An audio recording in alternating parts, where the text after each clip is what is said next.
orgasmic enlightenment, where the sexual and spiritual come together. I'm Kim Anami, and I'm a holistic sex and relationship coach and a vaginal weightlifter. In this show, we explore all things intimate. I believe that our sexual energy is life force, creative energy, and we can use it to shape our worlds, strengthen our relationships, and self-actualize. I blend the most avant-garde information from neuroscience, ancient sexual practices like Tantra and Taoism, to renegade wellness modalities to show you how to create gourmet sex in your lives. Come one, come all. Birth your baby, rebirth yourself. Who is in charge of your birth? Most people will say, my OBGYN. And that is definitely what decades of medical programming has encouraged you to think. My assertion is that the most powerful, wise, and accomplished guide for your birth is your own body and intuition. After all, your genetic code has been doing this for millennia, longer than a doctor who spent a few years in school learning how to best interfere with the natural birthing process of women. Who would you rather? And I am not being hyperbolic when I use the word interfere. I have demonstrated this over several podcast episodes on the topic, how the only thing the medical system delivers is your power out of your hands and body into theirs. In this week's episode, I am letting the bodies and vaginas speak for themselves. I'm interviewing two women, all-stars, who are graduates from my Sexy Mama salon, and they each have two very different stories, but there is one similar thread that runs through the both of them. My body, my birth. In both of their experiences, these women had previous births where they allowed others who are self-proclaimed authorities to tell them what to do. And what I adore about all of these women is that they took their subsequent births into their own hands and said, I am in charge here. I trust that my body is the ultimate midwife and birthing genius, and that I've got this. And they did. In these conversations about pregnancy and birth, one of the main messages I want people listening and watching to walk away with is the ability to birth children is encoded into every ounce of your DNA.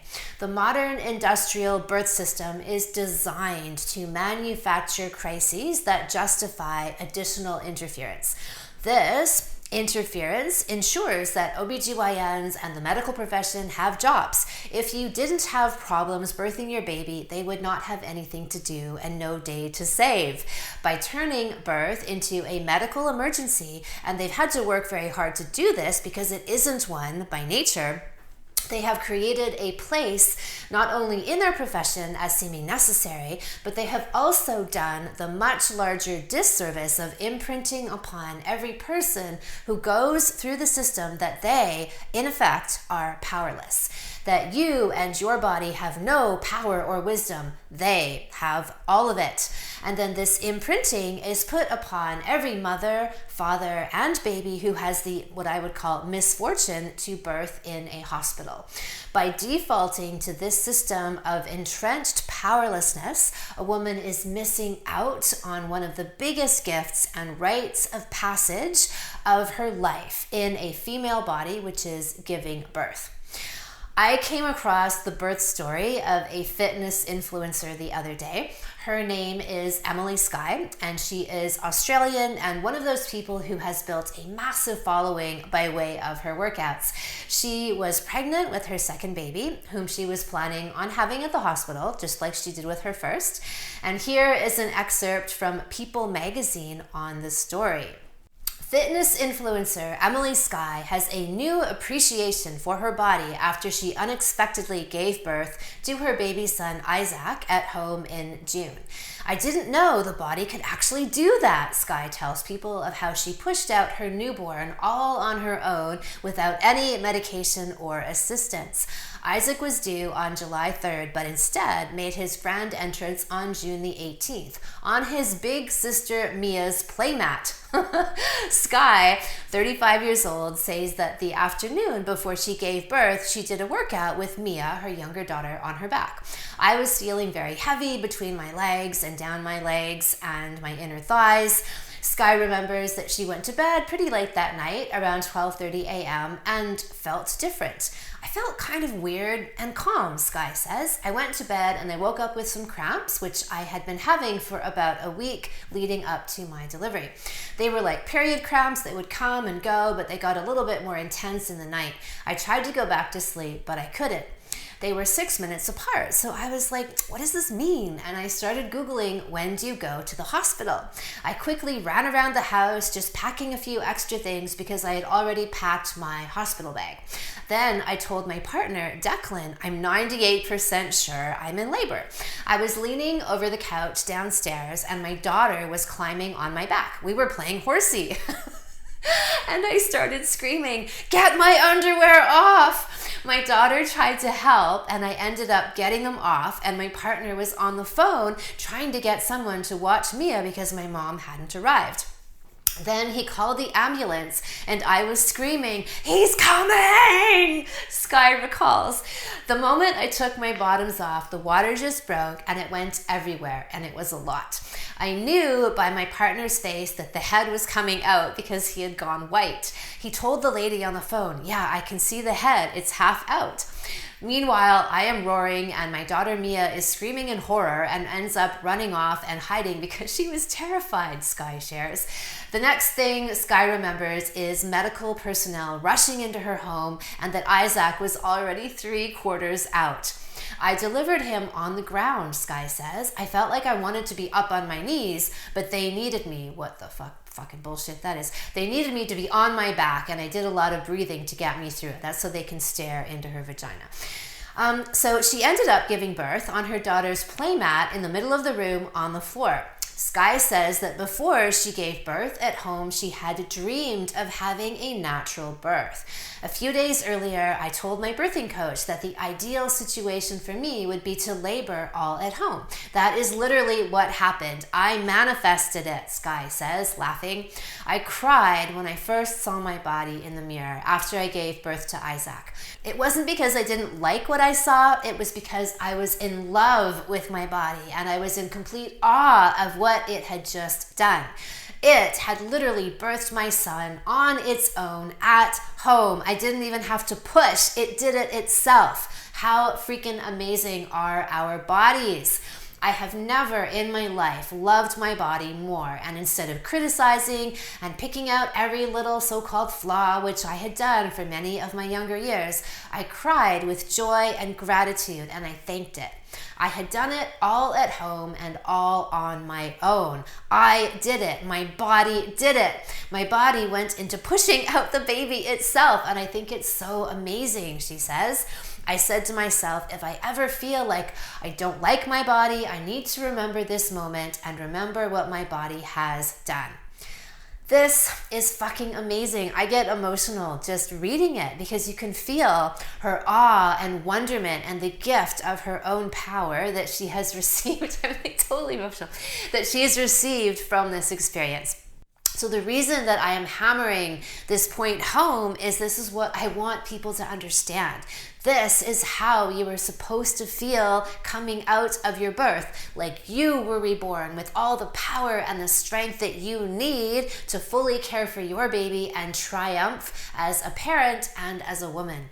Birth is the universe's great gift to you as an experience to go through to rebirth and self-actualize yourself. It is a giant enlightenment shortcut that only women have access to. And for whatever multitude of reasons, and some literature even hints at a long-standing patriarchal resentment towards women for even having this magical skill, men have thwarted women in this power and tried to control it for themselves. And through the process of internalized oppression and Stockholm syndrome, women now volunteer it. So, as you listen to these stories, also listen for the confidence, strength, and ultimate self love and power that was born out of these experiences. These women took back the power in their births, and instead of others telling them what to do and assuming that they knew what was right for them, both of these women said, "No, I know what is best for my body, my baby, and my birth." Our first guest is Yvonne. She is Dutch, living in Dubai, and she very much wanted to have a home birth, which are illegal in Dubai. Welcome, Yvonne. I am delighted to have you here to share your stories. You're coming to us from Dubai today. Yes, I am, and I'm so happy to share my story. Thank you for having me. My pleasure. I want more and more women to know what is possible. So I'm so glad that you're up for the task of sharing that with them and being a beacon for them. So you took the Sexy Mama Salon, and prior to that, you had a child, a birth before that. So tell us, to start with, what was your first birth like? So my first birth was pretty good. I love being pregnant. So my pregnancy was great. And the first birth was pretty quick. So here in Dubai, home birth is not allowed, even though I wished I had a home birth. So we did go to the hospital, and the car ride was actually the most sort of unpleasant part of the whole birth itself, even though it was just 15 minutes. So we reached at the hospital around 6:15. And she was born at 8:34. I had a water birth, and I had pressure on my tailbone, but I didn't have any pain. So I did think at the time sometimes, oh, when is this going to end, because it was so intense. And that was one of my takeaways for the second birth, to think I can do this for 3 days if need be. Yeah, because when you're in a really difficult yoga pose, you think like, okay, 5 more breaths and then you're done, and with this, you just don't know when it is going to end. And yeah, so my takeaway was like, 3 days, I can birth for 3 days. If need be, that's what I'm gonna do. So that was the sort of biggest takeaway that I took from the first birth. Excellent. Well, it sounds like you did very well first time out of the gate anyway. So then you were inspired to take the Sexy Mama Salon. So what were your goals in taking the salon? Were there any particular blocks that you wanted to shift? It sounds like you had this goal of timelessness, like you wanted to be in a place where you felt like you could handle anything that came at you and you weren't going to be worried about the time that it took. So what were your goals in taking the salon to begin with then? So I have been following you on Instagram and on your mail list for quite some time already, even before the salon was opened up. And so when I had my first daughter, that's 3 years ago now, and I heard about orgasmic birth, and I was like, who doesn't want that? Who wants to have a painful birth if it can be orgasmic? And so I did do a lot of things to try with my first birth to have an orgasmic birth. And even though it wasn't orgasmic, it was pain-free, which I was amazed about already. And so when I saw your salon coming up, I was pregnant already. I was I think halfway through, more or less. And I was like, I'm signing up. This is what I need to have. This is what's gonna, set me up for success and give me an orgasmic birth, or at least ecstatic. And so I had a few blocks to clear. I think it's because there's so much negativity out and about. I work in a woman's salon only. I'm a hairstylist, and I hear a lot of birth stories and a lot of concerns from what their ob-gynes are saying, because here you don't have a midwife, you're going to a ob-gyne, even though if you reach the hospital, the midwives are there for you to help you and guide you. But that's the first time that you know them. So you They don't just let you see them before that. no, you don't meet the midwives before before you're going to give birth. You have a tour around the hospital, but other than that, the first time that you see them is when you are in labor. And then you obviously hand over the birth plan. Well, that's what most people are doing here. And then you just have to hope that they will follow it. And then the ob-gyne comes in last moment. So that for me, one of the other things of wanting to follow the salon is that I want to gather as much information and educate myself as much as possible, because there's a lot of cesareans here in Dubai, a lot. The percentage is huge. And I didn't want to have a cesarean. So I also had a doula, the first birth, and I wanted to have a doula again for my second birth, like an insurance type of thing, that I wouldn't be sort of pushed into cesareans or epidurals the minute I come into the hospital doors. And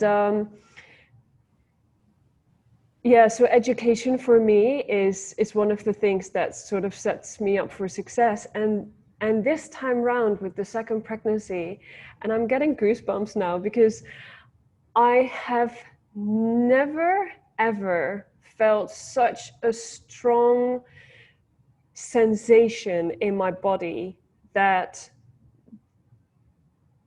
I knew how this birth was going to be and how it needed to be. I knew it was going to be fast. I knew it was going to be pain-free.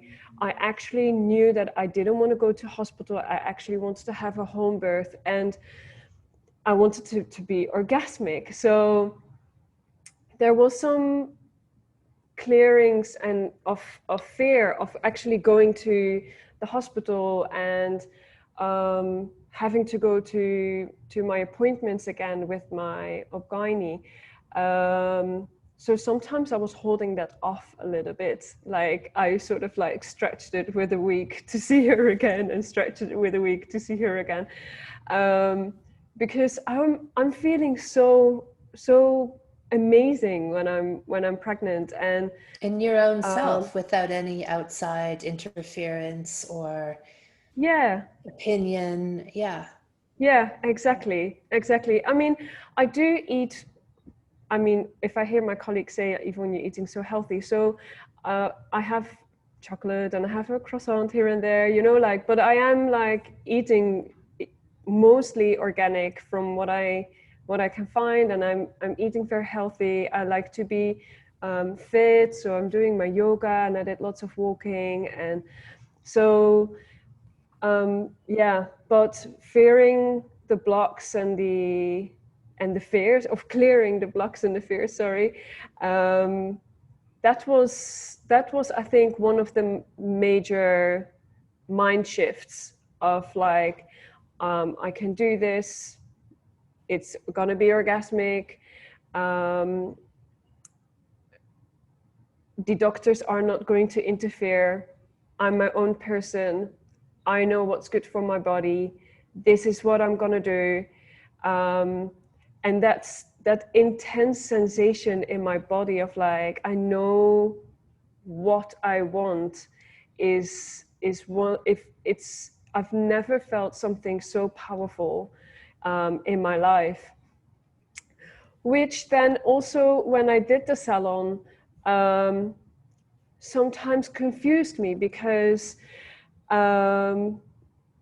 you obviously educate women to like be truth to yourself, and that you're in your own power, and that you do the things that you have to do, because we women, inside our intuition, your gut feeling is so powerful. And I 100% agree that. But then on the other side, here in Dubai, it is illegal to have a home birth. So, which is actually, like, I did look into lots of options of like, can I do it? How can I do it? But then also COVID started, and I was like, well, you know, how this is not going to work. And in the end, I did go and decide to go to the hospital, and because there's still that like tiny little voice, what if? But I did have my home birth as such, because I will probably speak about that in a little bit of time, but I was only home or in the hospital out of the house for half an hour, and he was born. So yeah, but there was a lot of listening to the affirmations and the subliminal Work that we were sounds. doing. Yep. Yes, exactly. Which really, really helped. And obviously, orgasmic birth wouldn't be orgasmic birth if you wouldn't be comfortable with yourself. So, and that's obviously what is in the salon, comes up a lot as well, to touch yourself, to be comfortable, to massage your breast, and to have your birth team around you that you 100% and fully trust. So I did speak with my husband quite a lot about like what my fears were if we were at home, or if I would have the baby in the car, because I knew, I gut feeling it was gonna be fast, and or if we would be in the hospital and something would happen. And so we did speak a lot about like about those fears, and about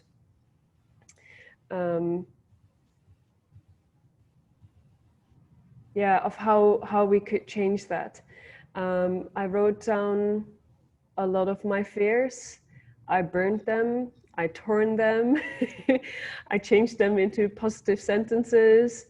And every time when I had something in my mind that I didn't like, if I was in the car or even with clients, if I was talking about pregnancy and birth, like I just switched that thought around straight away.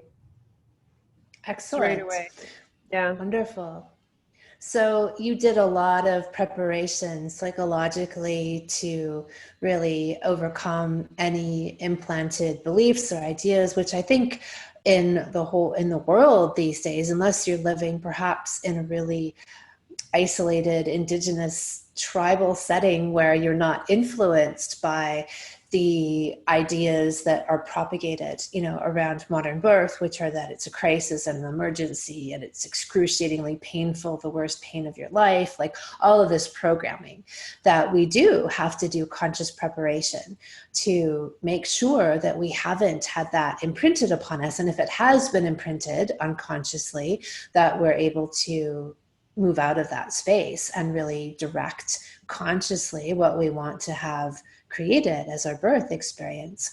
So what were some of the biggest takeaways? You've already described some of your preparation, but things that you pulled out of the salon that you think really helped you to forge this birth experience that you had with your second child? Yeah, so the subliminal soundtrack, I listen to that day and night, even with my daughter. And being really comfortable with myself, actually touching myself, basically, just to make sure that I was, like I said, more comfortable. Or sexually comfortable. Yes, exactly. More sensual. Even though I love being pregnant, like that doesn't mean that you're sort of like being your own, like touching yourself sensually, or you know, like I never really like lit up a candle, or you know, like just little things that I did for myself. I took more time for myself and be with myself, and feel better in my own skin, touch my inner thighs, you know, like my tummy, my belly, and just really connect actually with myself a lot more. I did have a yoni egg already, but I never really practiced, so I used that a lot more. Yeah, so just have that real, because at the end of the day, yes, you might have a birth team around you, but for me it was like I'm the one who's going to give birth, so I want to feel orgasmic already even before I'm going to give birth. And yeah, that's one of the things that really I think set me up for sort of success. Yeah. Amazing. So how did you feel then when you were going into this second birth after doing this preparation? How were you feeling in yourself? I felt in myself, I felt really sensual and really good, and I was like, I'm going to do this, I'm going to rock this. I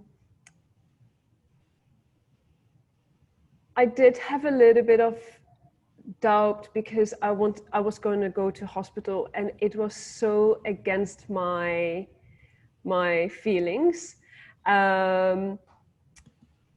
But so you were more worried, you were less worried about you than you were about being in a hospital setting, and that might interfere with what you were then creating and cultivating. Yes? Totally. Yeah. 100%.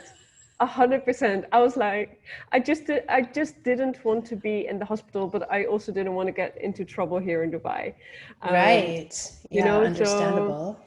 so yeah, me giving birth, yeah, easy. No issues. Like I didn't have any fears around birth. I have to say as well, I'm the eldest of 6. My mom had 6 kids, 4 of them at home, and I attended their births. Wow, so So beautiful. yeah, so and in Holland, maybe not so much anymore, but back in the day, there was like not really gas and air, not really epidurals. Like maybe it's coming up a little bit more, but yeah, when I was young and I saw my siblings being born, that wasn't the case.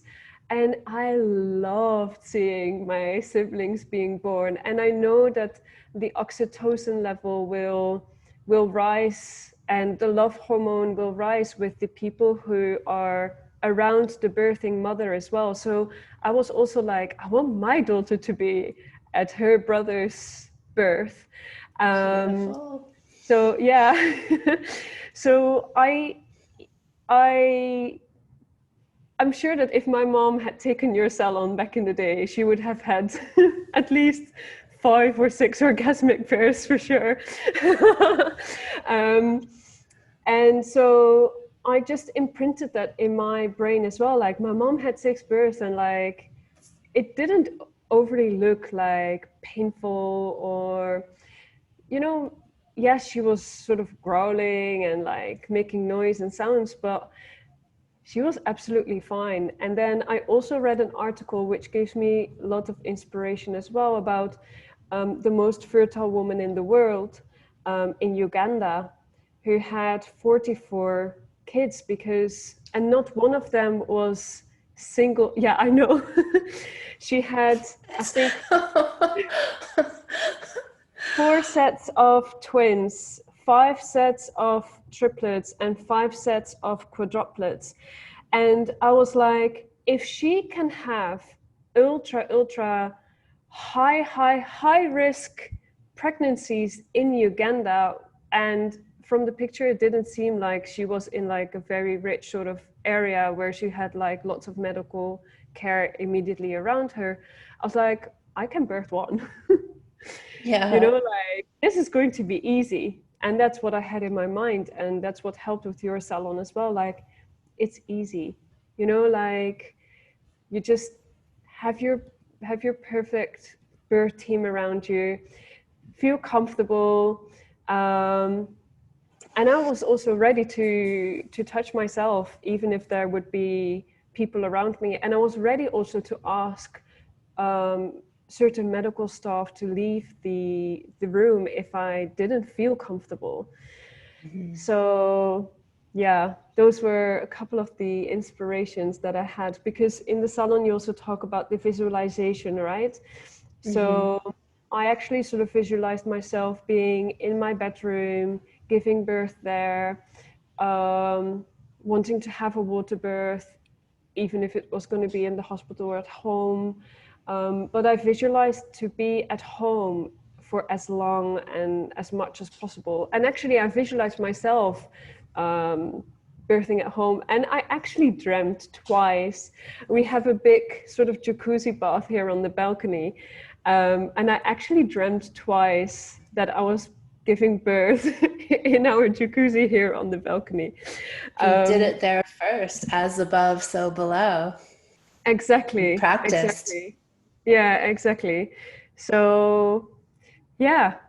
Um, Well, let's talk about, all right, so then how was it? Let's hear the story of your second birth then. How did it go? yeah, so it started around 9:30 in the morning, and I was lucky that my mom was able to fly over here. And I The was like, master. exactly. And I was like, I feel something. And I was like, but I wasn't 100% sure. It was like a little sort of butterfly tickly feeling. And I was like, and it was every sort of 10-15 minutes straight away from the get-go. So I said to my mom, do you think this is sort of starting? And she's like, I don't know. And I was like, yeah, but you had 6 kids, you know, like, and she's like, well, let's just wait and see, right? We're just having a good time here, and then let's just relax. And around 12 o'clock, I messaged my husband saying, I think things are sort of starting. And he's like, do you want me to come home? I was like, no, it's absolutely fine. Like, and I did my hair and my makeup because my doula was also going to take some pictures. And I was like, if it's going to happen today, I might as well just look good, you know? Yeah. And so around 1:30, I said to my husband, yeah, it's moving along. It's definitely gonna happen like today or tomorrow. And he's like, do you want me to come home? I was like, no, it's fine. And he's like, do you think it's gonna happen today? And I was like, yeah. Like I was thinking maybe like 11 or 12 o'clock at night. And he's like, okay, if you're thinking it's happening today, I'm coming home. So he said he finished one of the meetings, and he was home around 3:15. So I was downstairs in my bedroom and listening to the subliminal sounds and some hypnobirthing and just relaxing. And my mom was there, and my daughter, which what I wanted. And Kevin called the hospital. Could you please prepare the water birth room? And so they advised us to say, or to call them and say, like, if you're in labor, just let us know so we can prepare. And I 100% wanted to have a water birth. Like, there was no doubt that I didn't want that. So then the doula came around 4:15. And I felt a bit awkward because at that time I was just trying to relax and be as calm and as zen as possible. And I was laying in bed, and my daughter was there with me. And then also the doula started to massage my legs for the acupressure points to stimulate the surges a little bit more, the contractions. And I said to her, like, I feel a bit awkward because, you know, like, I know things are moving along, but like, it's so gentle. She's like, can you tell me when you have a surge? And I was like, yeah, I'm having a surge right now. She's like, when you're talking to me? I was like, yeah. And she's like, oh, you're in very early stages. And I was like, well, yeah, but you know, by that time they were about 5 minutes apart or so. And yeah, I was feeling a bit awkward that she was there already, but I thought, you know, we need to have that support. And she was absolutely fine by being there. It was just, I was just feeling so good. And so she said she knew that I did the orgasmic birth salon. Like she was totally up for it and absolutely loved the idea. So she's like, you know what? I'll go and sit with your mom and your daughter upstairs, and you and Kevin just act as if you're teenagers, you know, like, and have some fun. So, yeah, that was, I think, around maybe like 4:30 or so. So Kevin and I were just slow dancing and like just giving each other cuddles and kissing a bit and just joking like, oh, is this orgasmic birth gonna happen? And you know, like just really like connecting and being together and like really I guess getting the oxytocin up, because to have the oxytocin, like I believe that's the natural epidural, like Yes. you know, that is what's going to give you a pain-free birth. So I wanted to have that as high as I could. So I really, I actually haven't said this to my husband, but I really treasure that moment that we had together. Just like so deeply connected and kissing and cuddling. It was just so lovely. And around 5:15, I had the longest surge. It must have lasted for about 2 minutes or so. And I walked straight away out of Kevin's arms, sort of like towards the bathroom. And the bathroom was completely dark. And I was like, we're going to the hospital. And Kevin was like, are you sure? Because this is the first sort of like intense surge. And I was like, we're going. So he was I put on my dress, and he was getting everybody ready upstairs because I wanted my mom to be there. I wanted my daughter actually to be there at the birth. And so we locked the door, and the elevator had to come, and I had this another long surge, and I was like breathing through it, and I was like, I need to go back in the house. I need to go back in the house. This is gonna go quick. This is gonna go quick. And so I was sort of like moving backwards and forwards, of like torn between the thought of like, I need to be at home, and then no, we need to go. And it took forever before the elevator was there. Like, I don't think we ever waited so long for the elevator to be there. Even my mom said like, it took a very long time. And so we were all in the car, and my mom and my daughter were sitting next to me at the back seats, like in the back.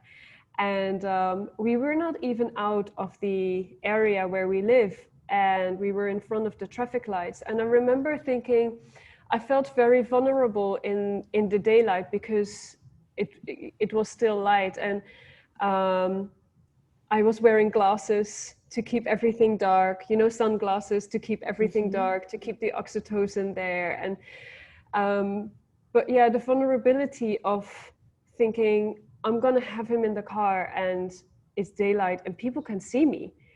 That was quite uncomfortable. And then the doula said, I said as well, like, he's coming, you know, like I can feel him coming. And the doula was like, okay, if you can, lay down on your side and do short breaths, so it will calm things down, because it was making like really I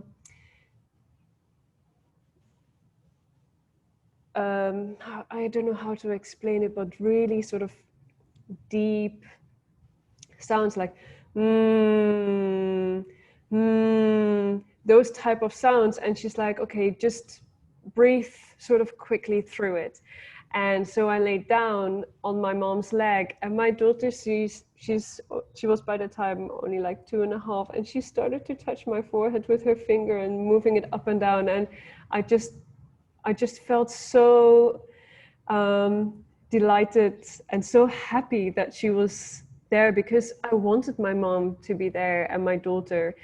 And so I thought, if we reach the hospital and he's really coming out, I'm not going to go into the, like, I'm not even going to try to get out of the car. I'll have him in the car. But the thought of having or being at the parking lot there was comfortable for me. But I got sort of like a second wind type of thing. So I felt a lot more energized when I reached the hospital, and I was like, water birth, water birth, water birth. So we ran into the hospital, me up front, everybody else behind. They wanted us to sign in. I was like, no, with sunglasses on, like cheap ass sunglasses, no flip-flops, like just on bare feet, into the emergency hallway. I saw people looking at me, but I was like, I just need to get into that water birth. And I saw the water birth room, the door, it was quite open. So I was ready to dive into that water birth pool. And I heard from behind Kevin saying like, Yvonne, you can't go in. And like, there was a midwife coming from behind her desk, and she's like, sorry, but you can't go in, somebody's in there. And I was like, yeah, preparing my pool, right? Because by that time, Kevin had called an hour and a half before to prepare the water birth room. And he called 3 times in between, twice in the car. And the car ride was only about 10 minutes, saying, it's going to go fast and we need to have the pool ready. So in my mind, I was just like, okay, at the tour, they have said, we never had anybody like having double booked pool room. So, you know, like most of the time it's always free. And they also had like a blown up pool, and we called. So I assumed that pool was ready for me, because there was a lady in there an hour and a half before, and she was going to be transitioned because she didn't want to birth in the pool, but only labor in the pool. And I wanted to birth in the pool. So when we arrived there in the hallway, and she's like, no, you can't go inside, like somebody's inside. And I was like, yeah, but to prepare my bath. And she's like, no, somebody is in labor. I was like, but we called, and listen, I need a bath. He is coming right now. Like literally, he's coming right now. Okay, she said, you know what, let's go to another room. And I was like, oh, you know what? I know the heart monitor room has a bath. I'll go in there. And she's like, no, you can't go in there because somebody just had been in there and they're cleaning it. And she's like, come into this room and then we will transition you. And so she walked into this room and into the bathroom area, and I followed her. And I remember so well, I can see myself from outside of me. And I can see myself walking in, and I asked her, I was like, does this one have a bath? And as soon as I saw it only had a shower, I said, no, this one doesn't have a bath. And I walked straight out, and I walked into the heart monitor room, and she just literally followed me. The lady who was cleaning that bathroom literally came out of the bathroom. It was soaking wet, which meant for me it was clean. The room just before that, where the heart monitor is and all that, had like blood spots, bags, tissues from like somebody else. But I was like, I need to get into this bath. So the midwife, she put on the tap and filled up the bath. I took my dress off. And then my mom and daughter were going to the family room, because it was a little bit hectic at that moment, because it was literally gonna happen. And that's when I sort of like could relax, because I was in a bath. Like, even though there was only maybe like 10 centimeter of water, at least I was in the bath. And I skipped the heart monitor, which I didn't want. I skipped the vaginal checkup, which I didn't want. Um, and then she asked me, can I do the heart monitor like with the portable one? And I was like, yeah, okay, that's fine. So she did that once, and she said it sounded fine. I mean, it was more for her than for me, like, Right. Yeah. and so she left, and I was sitting with my back towards the door, so I was facing the wall. And at the time, only my doula and Kevin, my husband, were there. And so I could just feel him crowning, and I could just feel him coming, but it was only us three. And I didn't want to have medical staff at my birth. Maybe in the background, yeah, but not necessarily with me. And I knew she was gone, and I could feel him coming, and I put this smile on my face because I was just so happy that I was in the bath. And I didn't feel pain, and I was just like, now this is my time to enjoy myself. So I did sort of like touch my breasts, and was just like happy to be there, and wanting to get the oxytocin up a lot more. And I could feel him coming, and I put this smile on my face, and I thought, yes, this is it. Like, I'm just going to enjoy this moment. And I could feel the water bag like break, and I could just feel him coming, emerging through me. And then I was like, head is out. And my husband was like, what? Because we only had been in the hospital maybe for like 6 minutes or so. Like from parking the car to like being in the bathtub. And so with the second search, I picked him up and held him under the water a little bit. And he had the reflex that I wanted to see before bringing him to my chest. And I have triple goosebumps now on my arms, because I just absolutely, it was such a beautiful moment, because it was just me doing everything and having no pain, and just feeling so delighted that everything was coming together, actually more or less how I wanted. It was.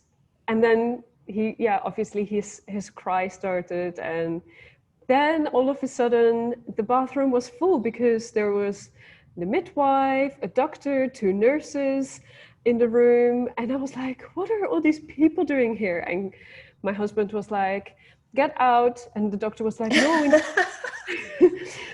My husband was like, the doctor was like, good husband. That is the role of the man, is I'm protecting my wife, and you get the fuck out of here. Get away from her. Exactly. Good job. Tell him I said so. I will. He knew exactly sort of like what I wanted and how I wanted things to be, and about the golden hour. And I mean, we did so much research, and he supported me so much in the birth, the way how I wanted to birth, and also the afterwards, like. And so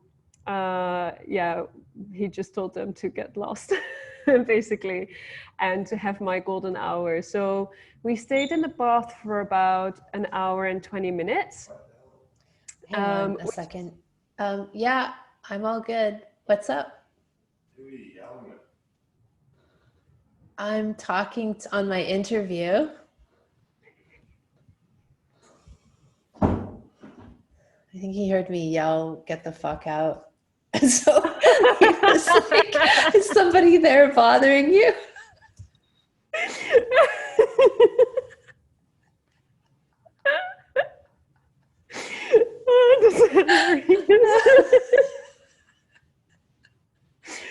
coming to the rescue. He's coming, yeah, exactly. He's coming to protect me. That's Okay, funny. so your partner had cleared the room for you to have your private bonding time together. Yeah, exactly. To have the golden hour and also to birth the placenta, because I actually wanted to have a dark room to birth and to birth the placenta as well, to keep the oxytocin there. Now, when I gave birth, it was actually, the light was actually on, also because it was such a small room and there were no windows, which was absolutely fine. But otherwise, my photographer couldn't, my doula, she couldn't take pictures, and I really wanted to have good pictures and video as well. And so the light was on, and after the medical staff left, I was just really to having the time to get to terms that it happened all so quickly, and it happened the way how I envisioned it to be. Even though, yes, it was in the hospital, but we only had left the house a half an hour before that maximum. And yeah, and then the placenta obviously needed to come. And with my first birth, it took quite a long time before the placenta came out. And normally after about 20 to 30 minutes, you get a Pitocin shot. And with my first birth, I didn't want that. And the placenta came after an hour and 20 minutes, more or less. And so this time round, I was like, I'm going to do that again. Like, I don't want my placenta to be, or I don't want to have that Pitocin shot in my body. And so I then went out of the bath after that time, that cuddly time, and first breastfeeding and just coming to terms that, you know, he's there, and my mom and my dad in the room, and yeah, that was so nice, such a nice moment, because my daughter and my mom only had left for about 4 or 5 minutes, and he was there. So they basically were there at the birth as well. And so I went onto the bed, and I was going to birth the placenta. So I was massaging, I was on all fours. And to get the oxytocin flowing again, or keeping it up more and more, I started to massage my breast and massage my tummy to get the placenta out. And right at that time, the Obgyni came in, walking into the door, and I was like, "Hi," you know, like touching my breast, and I was like, "Hi, I'm just birthing my placenta," and he's like, "Oh, hi, yeah, that's fine." Like, it all went quite quick, right? Because he wasn't there, like he wasn't even in the hospital, and so. And he was like, "Can I have a few moments?" I said to him, and he's like, yeah, sure, fine, no problem. And after a couple of minutes, like, the placenta came out and everything was fine. But yeah, it was quite ironic that right at the time I was sort of like touching myself, that he was walking in. I was like, oops, a bit awkward, but I was actually so happy because I felt so comfortable with actually touching myself because of your course, because of doing the salon, and yeah, just owning what I had to do to have the birth, and I was determined to have the placenta naturally as well, without any medical interventions. Yeah, and so after that, it was just all cuddles and hugs, and my daughter said, "No, we are together," which really touched me, and yeah, that was really lovely. So well, it's amazing that really through all of that, like the transition that you had to make, which is typically what throws women off, right? Is that they're in their home and things are progressing, they're cultivating that safe space where they're not being disturbed, they're in their own energy. And then when they make that transition to the hospital, and then suddenly there's all these people and this energy and this, all these outside influences coming at them, that often stalls out labor, right? That's very common.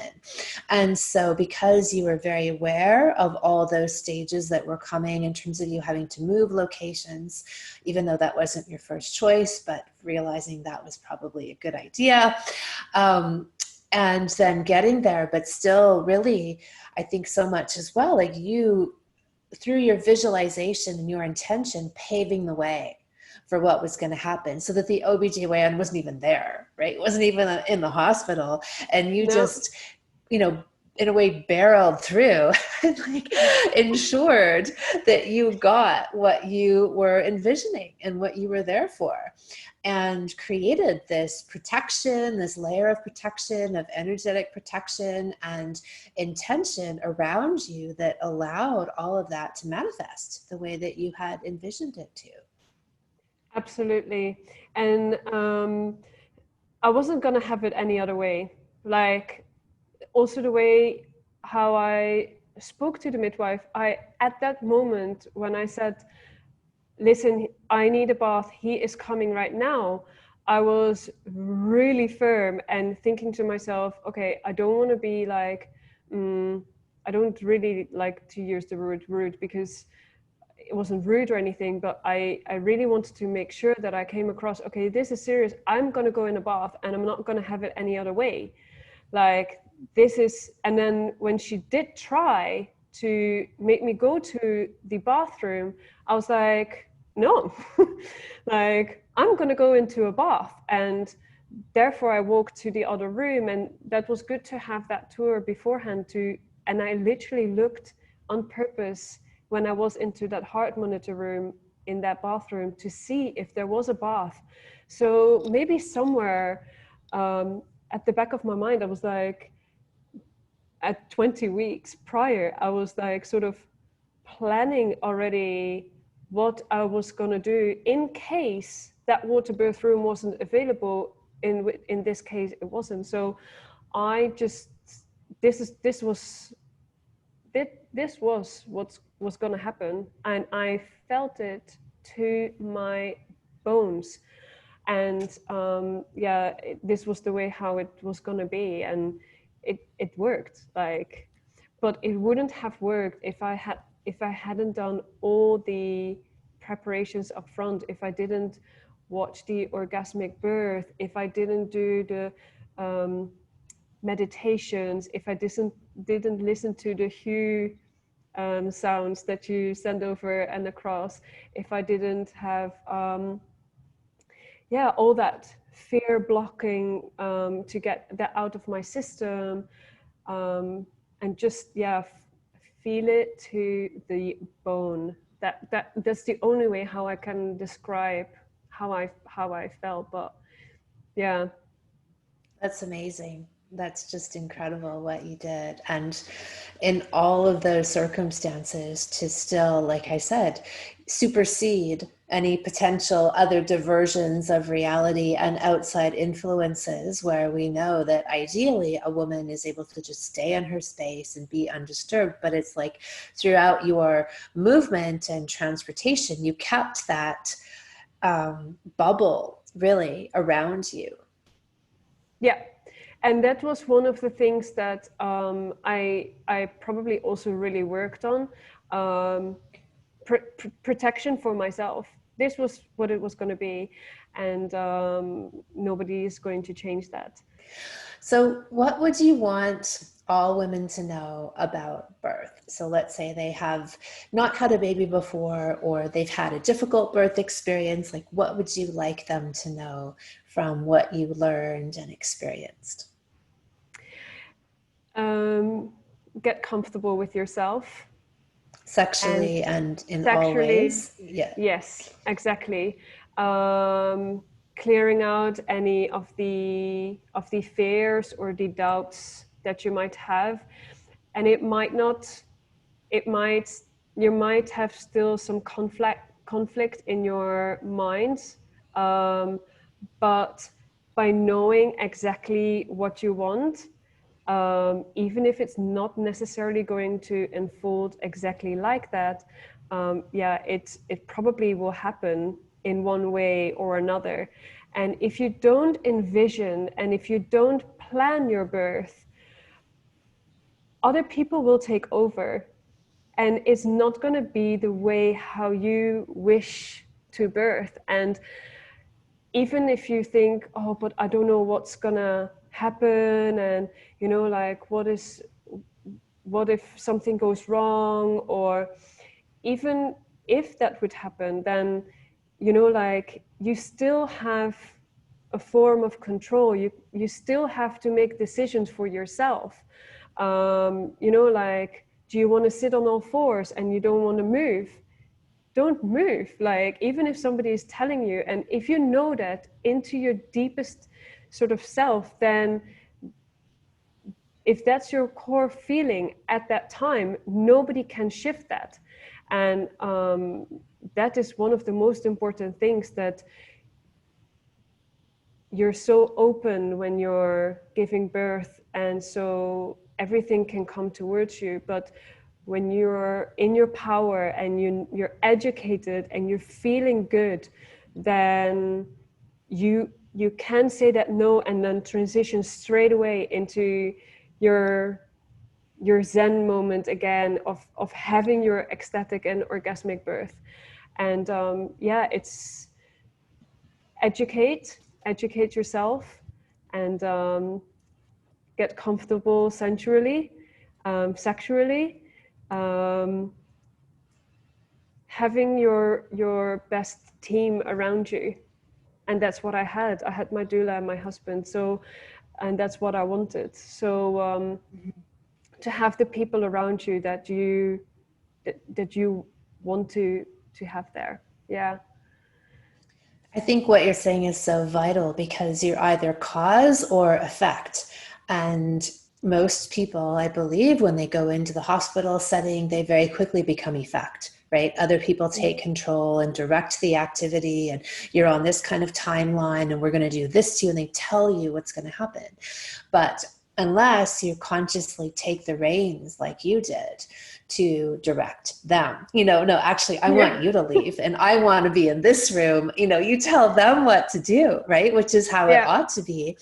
And that your team is there as an also strong support to back you up, right? So it's amazing, though, in a way, that you were able to be in this calm and ecstatic space and yet still take control, because some might think that to be fully surrendering within yourself, the energy of surrender might make it difficult to then also be directing people around you, right? No, do this. No, I said do this, Yeah. I mean, the midwife and I think the staff were actually quite like perplexed of like, or do you call it perplexed in English? On? Yeah, exactly. Like, what's happening? That they were actually literally directed to, that I was literally going to the bathroom where they actually told me not to go to. They were actually really shocked, and that the baby was like right there at that time, like a couple of minutes later. So yeah. You own your own body and you own your own power. And I just wish that there were, how is it possible that we have been birthing for so long and hardly anybody knows about orgasmic birth? That is just blowing my mind.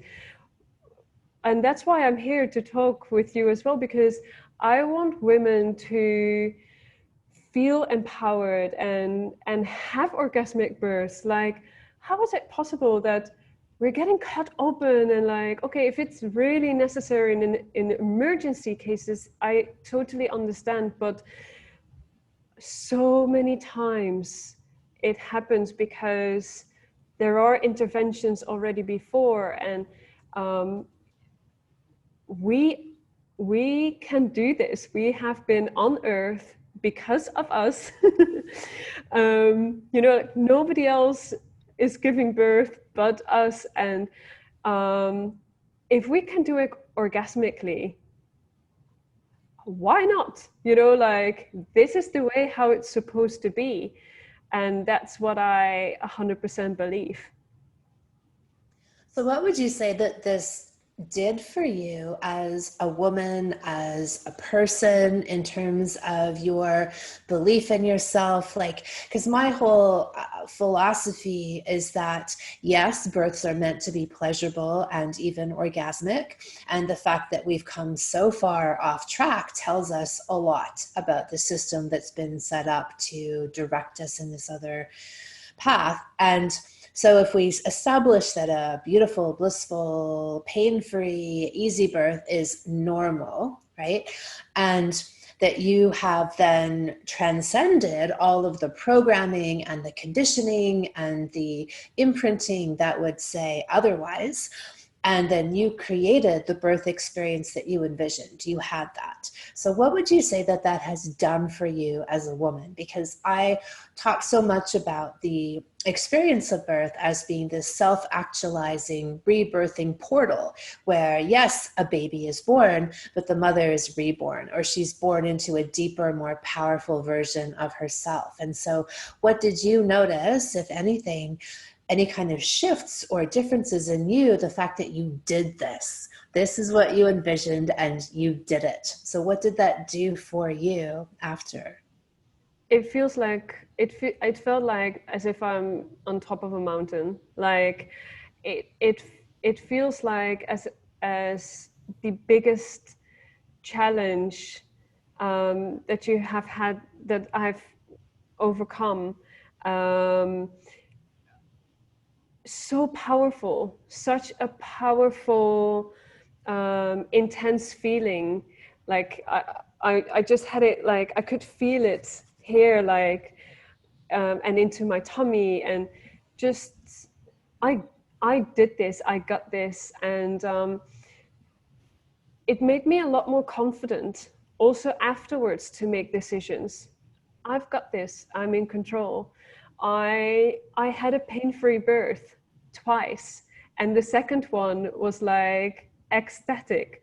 So first one with a bit of pressure, but second one was ecstatic, and like I actually want to give birth again, and I want to have a home birth, and I want it to be orgasmic, because I'm not going to go out of the house again if I will be pregnant again. And I want to do this again because I love it. And also because you just feel so empowered afterwards. And yeah, it's just the most amazing feeling. And to the words that you just said, like rebirth, that's so true, because I do feel sort of like a new me. Yes, obviously the baby is there, and I'm a mom, but you do feel as if I'm new as well again. Like it's so good. It's such a strong feeling, and connection with yourself, which is amazing.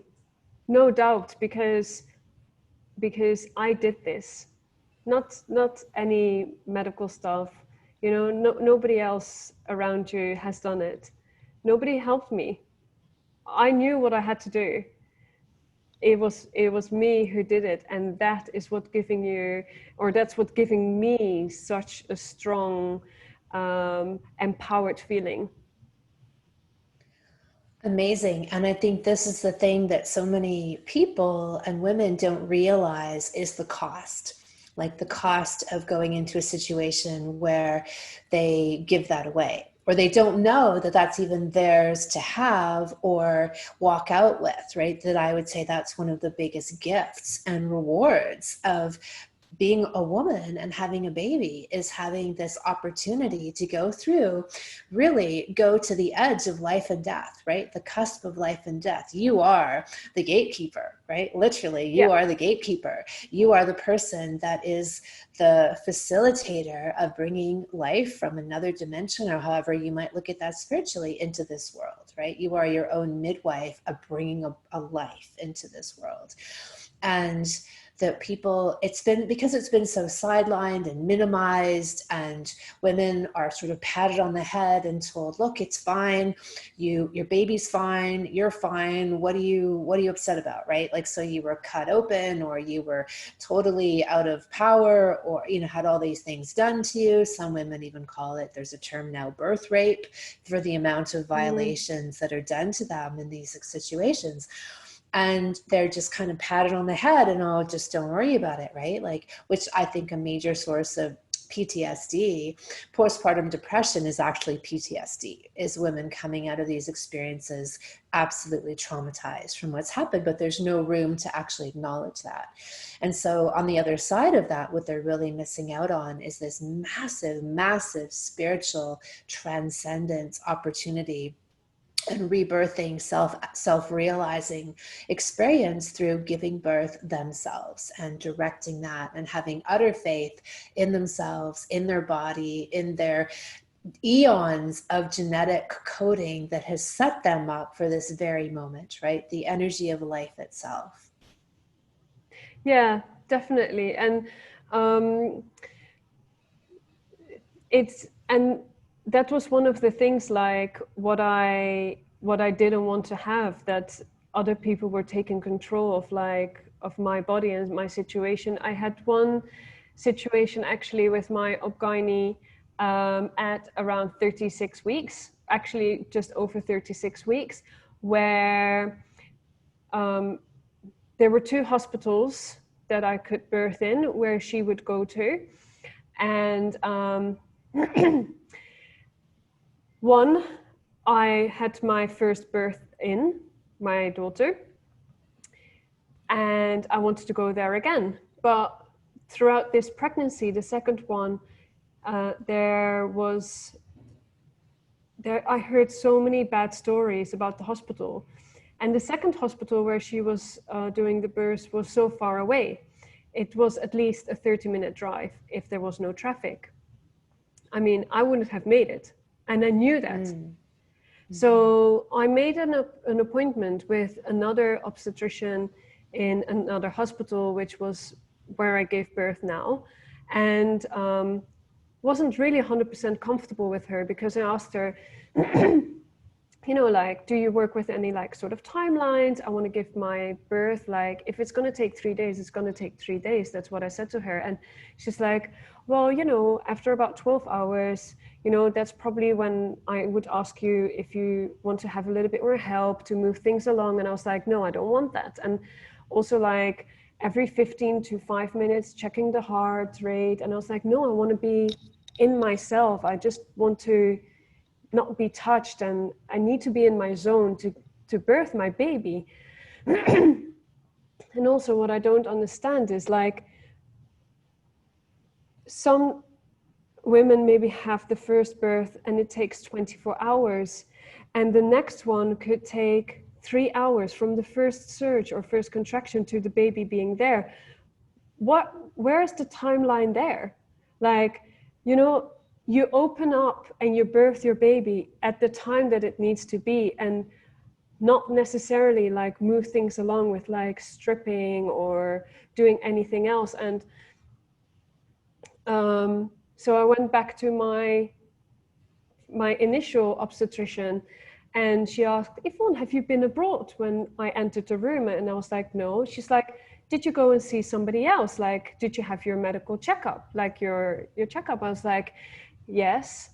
So she said, okay, so you went somewhere else? I was like, yes. And she's like, well, sorry, Yvonne, just to inform you, like, because you have missed your appointment, I'm not going to take you on as patient anymore. And I was like, what? And my husband was like, what? you can't do this. I'm 36 and a half weeks pregnant. Like, where is this coming from? Like, she's like, yeah, well, you missed an appointment with me, and you know, there's other ladies out there who would love to have an appointment with me, and you know, you have seen somebody else, and therefore I'm not taking you on anymore. And I was like, but I actually wanted to ask you if I could maybe take your phone number, and because I heard so many bad things about the hospital, that I wanted to have more personal contact with my ob-gynae, because my friend had such a bad birth in the hospital because they didn't call the ob-gynae. And so she had a traumatic birth, and I didn't want that. But before I even was able to get a chance and speak out to my ob-gynae, she actually pushed me away already before I even was her able ego to is explain bruised. You bruised her ego, poor little old gynae. Exactly. Yeah. And so, and she said, well, I know, Yvonne, your birth is going to be fine. You know, you'll be fine. I was like, yeah, I know I'll be fine, but you know, this is not the way how you support pregnant women. And so this is the reason why I think women need to educate themselves and be in their full and own power, because nobody else is going to do it. My doctor wasn't there. Right. My first initial doctor pushed me away at 36 weeks. Who does that? Yeah. Who does that to a pregnant woman? And I'm sure a lot of them do. I'm sure a lot of them do all kinds of weird, power trippy stuff. I mean, we hear these stories all the time, honestly. Yeah, and if I wouldn't have been strong in my own mind, and wouldn't have had my fear clearing and the block clearing, I you know, like, would have had maybe like a completely different birth. But I didn't. You could have been full of anxiety and stress that could have really 100%. thrown you, somebody else, off of their game. Yeah. Because it is a real assault in a way. To maybe not for you, you know, because you were in your power, but for somebody else who would have, you know, been reliant on this person, and, you know, it is a big thing. Well, I'm so glad that you were able to direct your own experience and have the kind of birth that you envisioned. And it's testament to the work that you did. The proof is in the pudding, right? And realizing that that work was so vitally important, that you had to use this time through pregnancy to really pave the way, right? To create that reality and make that set really non-negotiable and set in stone, that this is what it was going to be. And you did. So amazing work. Really. Yeah, thank you. Thanks to you also. Yeah. Is there anything else that you'd like to add before we stop? To any pregnant ladies, trust yourself. You're gonna do it, and you might as well do it orgasmically. Yeah. Fantastic. Thank you, Yvonne. You're welcome. No problem. It was a pleasure. Our second guest is Sky. She is a Canadian living in Germany. Both of these women were strangers in a strange land, and despite that, they still took their power into their own hands and vaginas to direct the course of their own births and destinies. It comes out later in her story, but I wanted to mention that Sky had a C-section with one of her previous children, and so she would normally be put into the category of once a C-section, always a C-section, but she rejected that. And how? Welcome, Sky. Delighted to have you, and so excited to hear you share. Thank you, Kim. This is it's an honor to be here in your presence, because I followed your work now only for a year, but it's been so powerfully life-changing that, wow, it's wonderful to be here in person to speak to you. So I'm excited to share.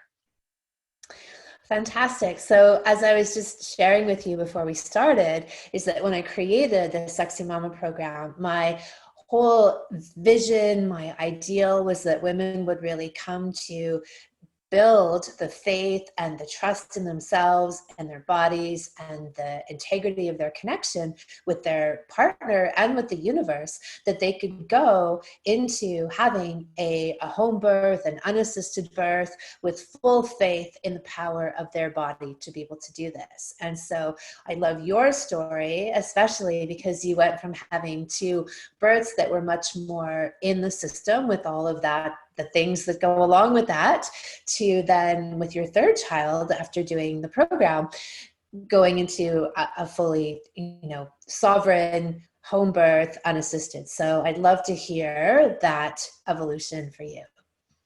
Okay, sounds great. Yeah. So last summer, in the middle of summer, we found out, surprisingly, this was totally unplanned, that we were with child. And when I say it wasn't the plan, we had a previous boy and a girl, and it was perfect. Life was, balanced as we had expected it, like our whole childhood raising and everything was going to be. And then, we ended up finding we were pregnant with another child. And we live in Germany now, and I'm from Canada. And while it was a little bit scary to think that, I was going to be in a whole new system, having children, and in a foreign language, and just unfamiliar environment and everything like that, to be having a 3rd child. A friend had sent me a link to your course, and you were just launching the Sexy Mama course for the first time. And the main thing that really got me is, I'd heard that an orgasmic birth was possible. Somebody had told me, like in speaking, like that, these things are possible, and that's the reason that they had home birth, but I had no idea how or why that was possible. And I was really curious, and you were offering that information. So it was really divine timing that the course was being offered at the beginning of the pregnancy. So we were able to not only take the course, but have like working time after the course was over, to continue learning like what there was to know and do the work, right? So I instantly got my man convinced, because the big thing for him was, we're going to work on our sex life and we get to practice. And he was like, right? It's a no-brainer for him. And what really got me too was, as much as that was interesting and stuff, it was like, okay, well, I've been through these other experiences before, I know what it's been like in the hospital system. I know, and I'm a nurse myself, so I have a medical background, and I'm not a baby nurse, but I have really a fair understanding of the inner workings of the medical system as well.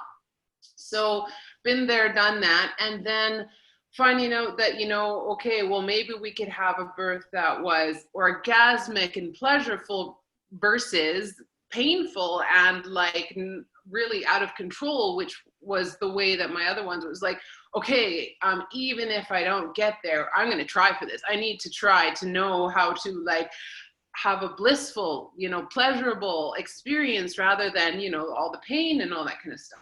So yeah, it was a no-brainer, to give it a shot, even, and it was a bit of investment, the money for the course and everything, but we're you know what, I've spent so much money on other education. Okay, this one's for ourselves, right? So gonna go there to do that. And so we signed up for the course, and I got into, as we get deeper into the course, it's well, you start thinking, okay, well, what gets the baby in, what gets the baby out. One of the big things that you say, and that there's going to be this element of sexuality and attention to that component of our relationship and the whole birth process.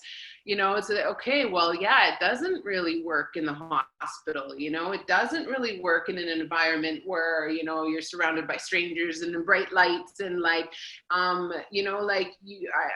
really understood the whole idea about okay, I need to be in a safe space. I need to be where I can trust that we're alone and that we're not going to be interrupted, and we can, you know, like, and I was comfortable and not like at, you know, people interrupting and coming in. And it's just like, okay, well, I guess then if this is the way that we want to go, I'm going to have to give it a shot at home, right? So, you know, what was that going to look like? Just back up for a moment and just briefly share like what your two previous births were like. You don't have to go through the whole stories, but just to give some idea of where you come from before stepping into this. So the first two, well, although I'm a nurse and I've done a little bit of reading about, like, you know, the birth process, I knew very, very, very little about the birthing experience. So I just basically said, okay, you know, here I'm at the hospital. Took like, you know, a 2-day course prepping and stuff like that. But basically just went along with what everybody else told me and said that I needed to be doing in the whole birthing experience. It just kind of listened. I didn't have any, okay, this is, no, I did have some wishes, and my wishes were with both of the children is I wanted a water birth, right? And, but aside from that, I was pretty much, okay, like whatever the people tell me I need to do, that's, you know, I just go along with that. I'm not really the expert on this. I never done it before. And, I had a doula and she was there with me and stuff like that. But what ended up happening with both of them is that they were both late, okay? Both very, you know, like 7, 10, 2 weeks late or whatever. And I needed an induction with both of them. And both the inductions ended up being, making things very, very complicated, right? So with the first one, Angelica, she was a vaginal birth, which was, it was great. My water broke. It was a tiny little trickle. And then I had nothing after that for like, you know, hours and hours and hours after my water originally broke. I didn't have any contractions, and the time frame from the water breaking that they were giving at the time was that you need to have the baby within 24 hours due to infection reasons and stuff. So I got to the hospital, they tested my waters. It was positive for, like, it was my waters. And they said, okay, we need to start this birth and you need to have this baby like within, you know, by that time it was like, I had 12 hours left to go. And so they induced me, and it was also, I remember, you know, it was pretty straightforward. When it came time to push, it was like only several pushes, and she was out. Like, it was a very quick actual birth once I reached the pushing stage kind of thing. But up to that, it was very, very intense. The oxytocin really just brings on those. Well, the pitocin. Sorry, pardon me. It's the pitocin, yeah. It just brings on such strong contractions, and I felt really like, okay, slow this down, please. I'm not ready for this. And they're like, no, we got to up it up. This is the algorithm for, like, this is what we have to do at this time. And so they, you know, like, it wasn't, and also because I was attached to a line, I wanted to an IV. You know, I was like, okay, well, I'm ready to go in the water now. And like, no, you can't do that. Now this is high risk and you're attached to the pitocin. And so, you know, my two requests in that time was I wanted to be in the water and I wanted them to slow down the pitocin. And they're like, no, we can't do any of that for you. I was like, oh, okay, well, whatever. I'm going through this now and I'm going to get through it. But, you know, out of my control, out of my hands, they told me the things that I wanted, I wasn't able to. Well, it's interesting, when you even started the story, you said that you're not the expert. He said, I'm not the expert. They know, I haven't done this before, right? Which is, the mindset of that women are programmed with, right? That no, you just sit there in the corner, you poor little thing, and we'll do it for you, right? And women then come in with that sense that they don't know what to do. Their bodies don't know what to do. Somebody has to tell them what to do. And that's, you know, amazing. We'll hear more how you've burst through that. Yeah, exactly. But that's just very typical of what women are told, you know, that no, there's no way you could possibly know. I've gone to school for this, but your body and your genes and your genetic code that's been doing this for millennia, ever since the species existed, has no idea, right? Yeah, We know exactly. best. Exactly. I know. So like unprogramming, deprogramming that for this birth was, you know, really a big part of it, right?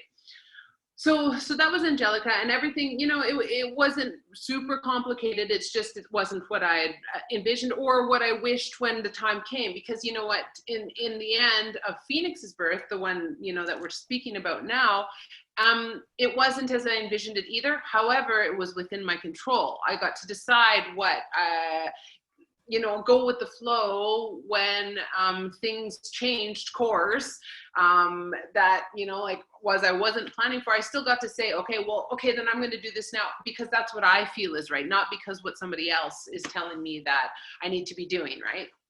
So anyways, so Angelica, pretty straightforward, but I was induced and I wasn't able to do what I wanted to do with the birth.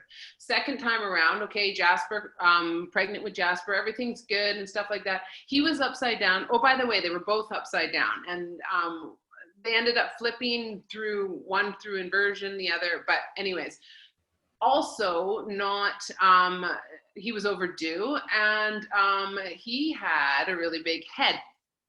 And at like 2 weeks after my due date, he was still not coming, and they're like, okay, well, we're gonna, you know, induce you again. And I was just like, well, do I really have to, you know? And they're like, well, no, it's better that you do, and all this kind of stuff. And okay, well, go with it. So this time, instead of the Pitocin, I chose the prostaglandin insert into the vagina, right?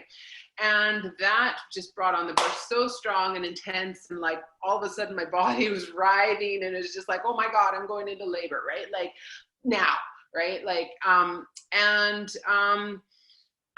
you know, like that, at that time I had been at home because they'd given me prostaglandins. I'd come home, and I spent a bit of time in the tub, which felt really good, right? Like I was like comfortable and relaxed, and they're like, you know, but who I was with, they're like, okay, we got to get you to the hospital. The baby's coming. And so I had to get out of the tub. And at that point, it was just like, everything was just like excruciating. Right. So I get there to the hospital, and they hook me up to the monitor and everything. And they find that because whatever reason, my body's not open enough, his head's too big, whatever, his head wasn't engaged in the pelvis. And at some point, the umbilical cord slipped in between my pelvis and his head and started giving him heart decelerations. And then all of a sudden it became an emergency C-section. And before I knew it, like nobody had saw that, you know, coming. They were like, oh, you've been through birth before, you know, we know the baby can pass through the canal, all that kind of stuff. A little bit of like help with the contractions, you know, and some pain meds, and you should be all set, right? But it ended up being an emergency C-section, and I'm thinking, you know, like after, and that was fine and stuff like it. The like process, the anesthetist didn't numb me deep enough, so I actually ended up feeling all the cutting that he was doing. So that was quite traumatic, like as that was happening. And he was a real jerk. I really wanted to smack him and actually cut him after, but he told me that if I didn't stop howling because I was feeling what he was cutting, that he was going to put me under. And I was just like, oh gosh, you know, like you have no idea. Like, but anyway, so that was probably, you know, the most traumatic component of that whole birth experience was that, again, I had to get out of the water. It was out of my control, and ended up being like an operation, right? So, and I was like, you know, was that necessary? You know, like had I waited till maybe he was ready to come out, had I known about opening my body a bit more, you know, maybe his head would have gone in and engaged in the pelvis, which would have avoided the, you know, so looking back, at first I kind of thought, you know, like, oh, it was necessary, his head was too big, but I was like, you know, my body wasn't ready, he wasn't ready, you know, there's something that, you know, so I don't know. But anyways, looking back, I was like, it could have possibly been avoided. The whole chain of intervention thing like really makes a lot of sense in all of this, right? Mhm. So anyways, finally, like to baby number 3 being born with Phoenix, I was like, I got to try a different way, right?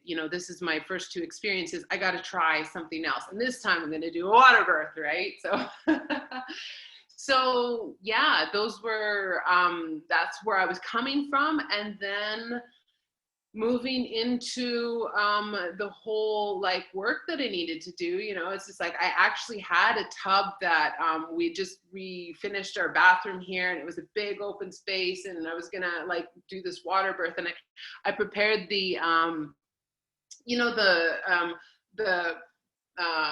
the image boards, with Mhm. like all my birth like wishes and stuff like that, and like it's really like felt good to have a space dedicated to where we were going to do the birth, right? And so we did all the work that we cleared the slates between my husband and myself and talked about things and worked on this like, Within your relationship, just so people are yeah. clear, like that work when you're talking about this preparation.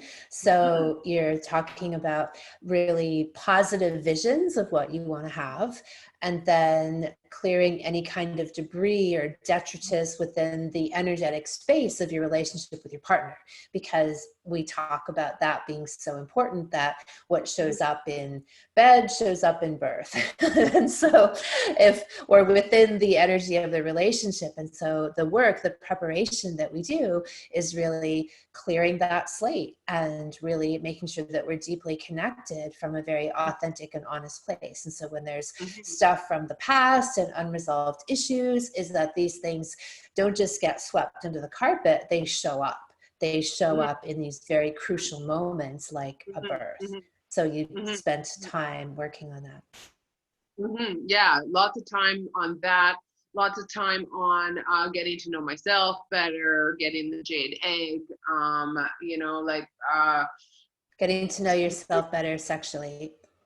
sexually, knowing that there was such thing as a cervical orgasm. No idea. Had no idea. Heard about the G spot, knew about the clitoral, but that there was a cervical orgasm, like that was news to me, right? Okay, so where is that? I know the anatomy and physiology, like what that looks like, but like, what does it look like in me? All these things, right? So, and that continues to be our work. I gotta say, like my husband and I were working on that part. That's never happened yet, the cervical orgasm, but it's like it's interesting, and it's wonderful to know that it's there and we have something to work towards, right?